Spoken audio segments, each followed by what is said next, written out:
सोचो, जिन दोस्तों को आप बड़ा भाई मानते हो, जिनके साथ आपने एक ही थाली में खाना खाया हो और अपनी जान दांव पर लगाकर टाइटन से लड़े हों, वही दोस्त आपकी माँ की मौत के जिम्मेदार हों। तो पिछले एपिसोड में यमीर के चौटाई बनने के बाद हमें लगा था कि अब सस्पेंस ख़त्म हो गया होगा, पर सच तो यह है दोस्तों कि असली बवाल तो अब शुरू होने वाला था। एक ऐसी सच्चाई जो न केवल एरन बल्कि हम सभी व्यूअर्स की पूरी दुनिया लगा रख देने वाली थी। तो तैयार हो जाओ, क्योंकि ये है अटैक ऑन टाइटन सीजन 2 का सबसे एपिक और सबसे माइंड ब्लोइंग फिनाले। तो कहानी शुरू होती है फॉल रोज के ऊपर से। सब लोग आराम कर रहे थे क्योंकि वो थक चुके थे। तभी राइनर एरन को साइड में बुलाता है।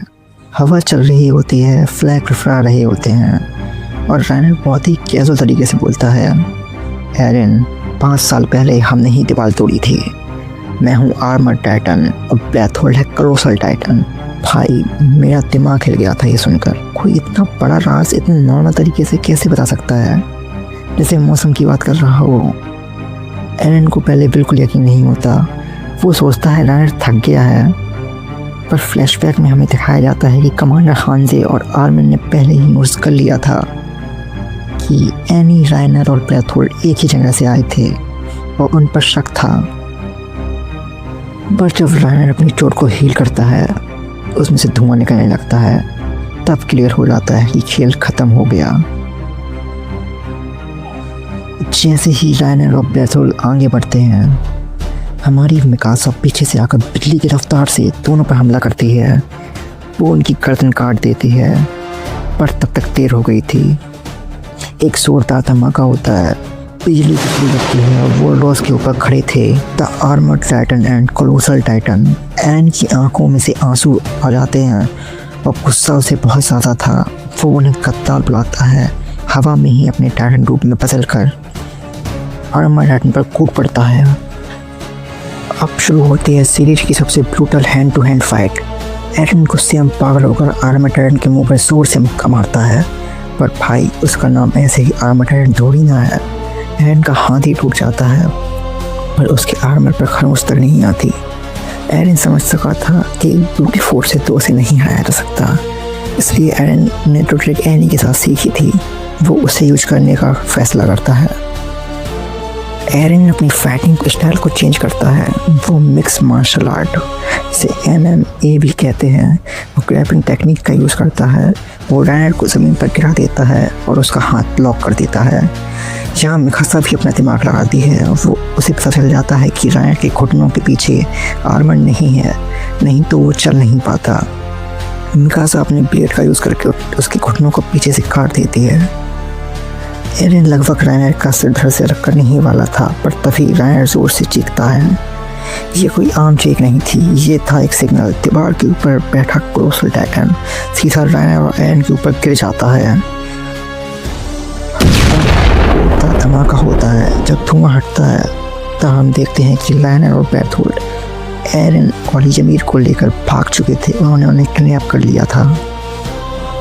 जब एरन की आँख खुलती है तो वे घने जंगल में होता है। उसके दोनों हाथ कटे हुए होते हैं जो थोड़ी धीरे हील हो रहे थे। यहाँ हमें राइनर का एक साइकोलॉजिकल ब्रेकडाउन दिखता है। दीवारों के अंदर इंसानों का नाटक करते करते उसकी पर्सनैलिटी 2 हिस्सों में पड़ चुकी थी। एक ऐसा सोल्जर जो इंसानों को बचाना चाहता है और एक ऐसा योद्धा जो उन्हें ख़त्म करना चाहता है। यहाँ यमीर के पास्ट का भी एक बहुत बड़ा रिवील होता है। यमीर बताती है कि वो लगभग 60 सालों से एक माइंडलेस टाइटन का जीवन जी रही थी। वो ज़मीन पर यहाँ से वहाँ भटकती थी। एक दिन अचानक से राइनर और उसके दोस्त वहाँ आ गए और उसने राइनर के दोस्त को खा लिया जिसके पास थी जॉ टाइटन की पावर। उस दिन यमीर को दोबारा इंसान बनने की पावर मिली, इसलिए यमीर राइनर के साथ जाना चाहती है और वो राइनर के साथ डील करती है कि वो उसके साथ जाएगी, बदले में उसे हिस्टोरिया की जान बचानी होगी। दूसरी तरफ कमांडर आर्विन अपने पूरे स्क्वाड रेजिमेंट और मिलिट्री पुलिस को एक साथ लेकर एरन को बचाने निकल पड़ते हैं। आर्विन भाई एक अलग ही लेवल का टैक्टिक्स है। वो अकेले अपनी आर्मी से नहीं लड़ता, बल्कि वो अपने साथ टाइटन्स की पूरी आर्मी को भी ले जाता है और उन्हें सीधा आर्मर टाइटन से बढ़वा देता है। इस भगदड़ में टाइटन अचानक आर्विन का एक हाथ काट लेते हैं। नॉर्मल इंसान होता तो बेहोश हो जाता, चिल्लाकर रोने लगता, पर हमारा कमांडर आर्विन वो चिल्लाता है, आगे बढ़ो, एरन को किसी भी कीमत पर वापस लेकर आओ। इधर हमारा भोला वाला आर्विन अपना डार्क साइड दिखाता है। उसको पता था बेटहोल्ड एनी से प्यार करता है। आर्विन झूठ बोलता है कि एनी को अंडरग्राउंड टॉर्चर लिया जा रहा है। ये सुनकर बेटहोल्ड गुस्से में आ जाता है, उसका फोकस हट जाता है और हमारी मिकासा आखिरकार एरन को चुरा लेती है। सब कुछ ठीक लग रहा था, पर तभी सामने से एक ऐसी मौत आ जाती है जिसके बारे में किसी ने सोचा भी नहीं था। वही टाइटन जिसने एरन की माँ को खाया था, द स्माइलिंग टाइटन। हांस जो पिछली बार डर के भाग गया था, वो इस बार कसम खाता है कि वो इस बार टाइटन को मार देगा और एरन की माँ का बदला ले लेगा। पर अफसोस, हांस पूरी तरह से मारा जाता है। एरन ज़मीन पर पड़ा था, अपने आप से नफरत कर रहा था, उसकी आंखों में आंसू थे। वो पागलों की तरह हंसता है और कहता है, मैं आज भी उतना ही वीक हूँ, मैं किसी को नहीं मिटा सकता। आसपास टाइटन का हमला हो रहा था, मौत सामने थी। उस पर मिकासा अपने आंसू पोंछते हुए एरन की तरफ देखती है।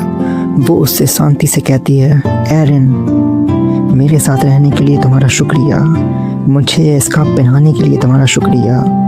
ये सीरीज का सबसे ब्यूटीफुल मोमेंट में से एक था, पर एरन हार मानने वालों में से कहाँ था।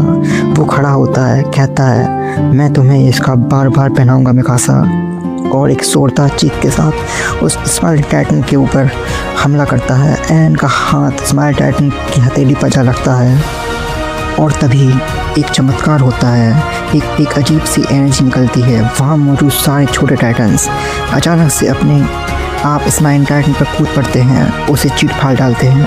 डायना शॉक में आ जाता है। उसे समझ आ जाता है कि जिस सबसे खतरनाक ताकत को वो लोग ढूंढ रहे थे, जिसे कहते हैं द कोऑर्डिनेट या द फॉरेन टाइटन की पावर्स, जिसे टाइटन को कंट्रोल किया जा सकता है, वो एरन के पास है। एरन दोबारा गुस्से में रायट की तरफ इशारा करते चिल्लाता है और सारे टाइटन अब प्लैनेट और बेटहोल्ड पर टूट पड़ते हैं। इस अनलिमिटेड हंगामे में का फायर उठाकर बचे कुछ स्काउट्स वहाँ से अपने घर भाग जाते हैं। एरन को आखिरकार अपनी असली अहमियत समझ आती है। वो सिर्फ एक टाइटन शिफ्टर नहीं, बल्कि इस पूरी दुनिया को बदलने की चाबी है। पर खतरा अभी टला नहीं था। सीजन के एकदम एंड में हमें 20 टाइटन दीवार पर खड़ा दिखता है। उसके ऊपर से एक मिस्टीरियस और चश्मे वाला आदमी निकलता है और अभी खेल बाकी है। ये आदमी कौन है, इसका एरन से क्या कनेक्शन है, ये सब देखने के लिए सीज़न 3 में अगर आपको ये डिटेल सीरीज पसंद आई हो तो एक लाइक ज़रूर करो और चैनल को सब्सक्राइब करो। मिलते हैं अगले वीडियो में। Thanks for watching.